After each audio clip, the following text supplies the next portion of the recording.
Now I want to introduce you to someone who embodies all of those values of the 6 Cs. It's the former Deputy Chief Nursing Officer for England, who last year won a Nursing Times Lifetime Achievement Award, and she has achieved a lot to inspire all of you. She's been awarded a CBE for services to healthcare and nursing, become nationally recognised as someone who advocates for patients and gets things done. I could tell you about her impressive track record in reducing hospital-acquired infection rates and her groundbreaking work around people with a learning disabilities experience of a hospital.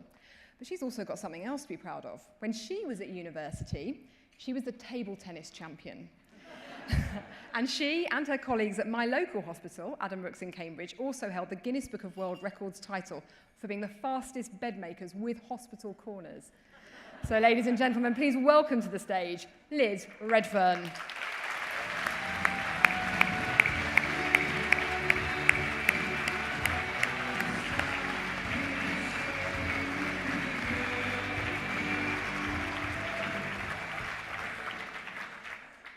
Well, I have to say, it's certainly much easier getting on the stage in lunchtime heels than evening heels when I got my Nursing Times Lifetime Achievement Award.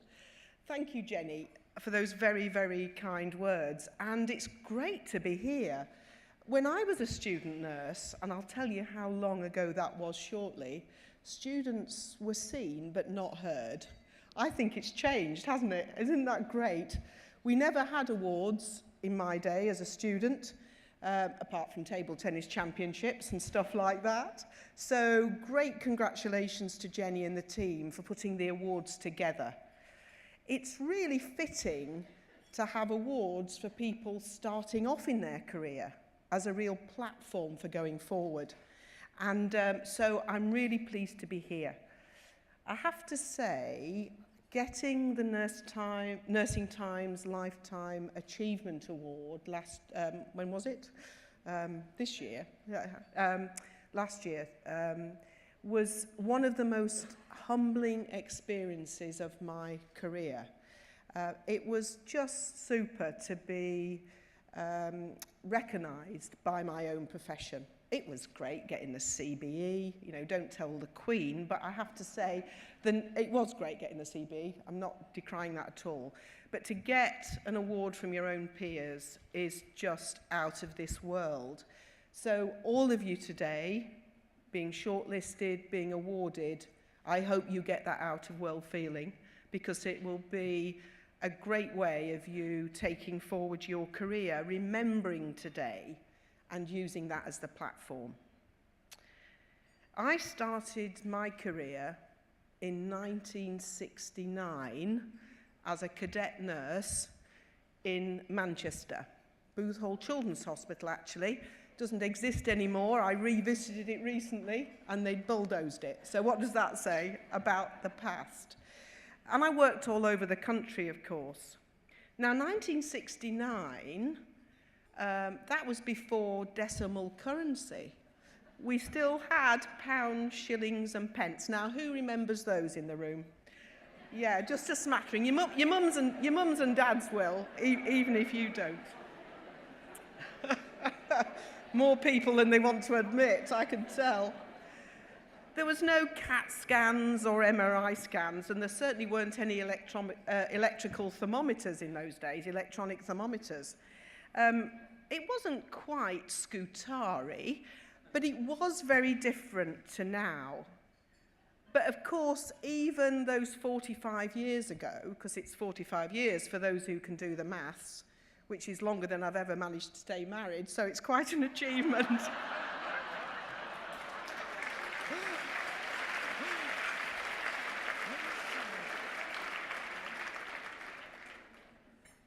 We didn't measure quality in the way we do now, and we weren't scrutinised as much. But care was good, and I think I had a great grounding in education, which I know many of you will have had in the room, and that grounding in education will be a huge foundation for the future. Jenny said when I was at university, I won the table tennis championship. Actually, nurses didn't train, well, there were a few nurses at university when I trained, but not everybody, not like now, and I think that's a great achievement that's happened in the 45 years I've been around, actually. There were a lot of my peers who didn't think degree education, university education was the right thing, but I'm absolutely convinced it is. That combination of intelligence with caring is just stunning when we get it right. It's absolutely a winning combination.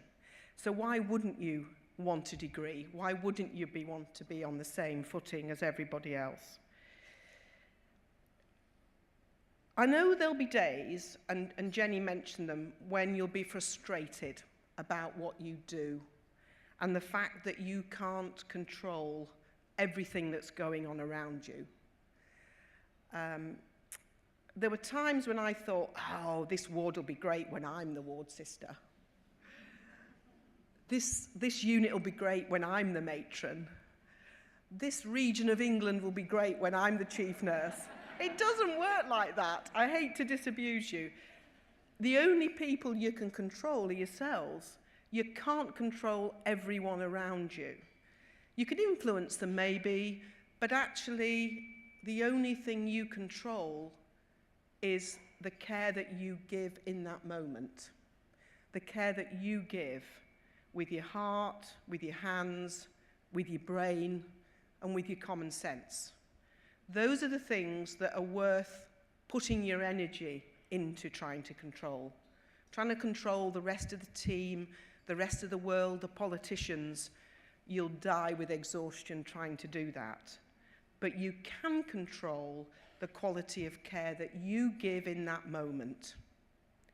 One of the best definitions I've heard of quality is what we do when no one's watching us. And that's really important. However much we regulate health services, however much we inspect, and this recent scandal from the Panorama programme last night shows that actually in that moment with the patient, with the person you're caring for, you're the only one who knows what's happening, and you're the first line of quality.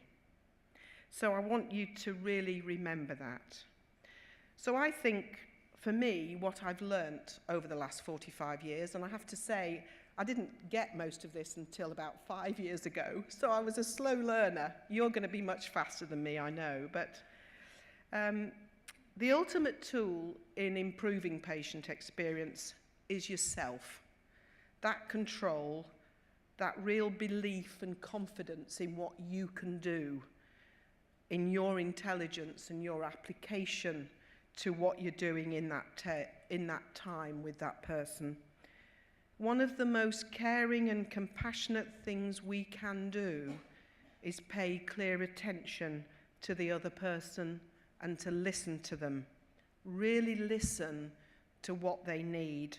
Really focus on the patient. And I've come to learn that whatever level you're working at, good leadership is more about behaviours. The way we behave towards each other in a team, the way we behave towards our patients, their families, and the system around us. There is absolutely no substitute for being cared for by a great human being who knows themselves, has inner confidence, and gives that confidence to others, whether it be a colleague or a patient. Now, I retired at the end of March, and it's a great feeling. And after 45 years, I sort of deserve it, don't I, really? I've had my hair dyed slightly pink. Now, I did notice there's somebody in the room with completely pink hair. Now, that's really great. Who's that? Good girl, because I've only dared to dye a bit of my hair pink. Now, I've retired. I would never have dared to do that as a student, so good on you, if you are a student.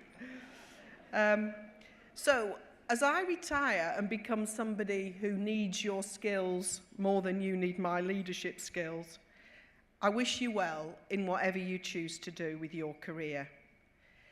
Enjoy this afternoon. It's going to be great, and it's going to be so inspiring. You're inspiring as an individual for even getting here. But collectively, all these people in the room, a huge inspiring energy for us to leave today after a lovely lunch and to go on and home and on with our careers and do the best we always can, in the moment, with the patient, because that's all they ask for. Thank you very much, Jenny.